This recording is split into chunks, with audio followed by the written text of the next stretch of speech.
ആരോടും ചോദിക്കാതെ അത് പോയി ഒപ്പിട്ട് കൊടുക്കുകയാണ്. ആ ഒപ്പിട്ട് കൊടുക്കുമ്പോഴാണ് വി ഡി സതീശനും കുഞ്ഞാലിക്കുട്ടി സാഹിബ് ഉൾപ്പെടെയുള്ള പറഞ്ഞത് RSSന്റെ കാവ്യവൽക്കരണം വിദ്യാഭ്യാസത്തിൽ കേരളത്തിൽ നടപ്പിലാക്കാൻ അനുവദിക്കില്ല. മതേതര മൂല്യങ്ങളെ ബലി കഴിക്കുന്ന ഒരു സംവിധാനത്തെ ഞങ്ങൾ അംഗീകരിക്കില്ലെന്ന് കുഞ്ഞാലിക്കുട്ടി സാഹിബ് പറയുന്നു. അതേ നിലപാടിൽ തന്നെ എവിടെയാണ്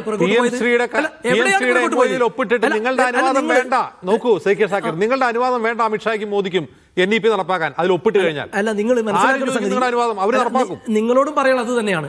ഇന്ന് വി ഡി സതീശനും നമ്മുടെ ഉത്തരവാദിത്വ ബോധത്തോടു കൂടി മന്ത്രിമാർ പറഞ്ഞിട്ടുള്ളത് ഇത് പഠിക്കണം. ഈ ശിവൻകുട്ടിയും പിണറായി വിജയനും ഈ ജോൺ ബ്രിട്ടാസ് എന്ന ബ്രിഡ്ജ് ഉണ്ടായിരുന്നല്ലോ, അന്ന് വിദ്യാഭ്യാസ മന്ത്രി പറഞ്ഞത് ഓർമ്മയില്ലേ നിങ്ങൾക്ക്? ഡൽഹിയിൽ ഞങ്ങൾ നമ്മൾ ബ്രിഡ്ജ് ഉണ്ടാക്കിയത് ജോൺ ബ്രിട്ടാസ് ആണെന്ന്. എന്തായിരുന്നു ബ്രിഡ്ജ്? എന്തായിരുന്നു ഡീല്? ഇത് മാത്രമാണോ?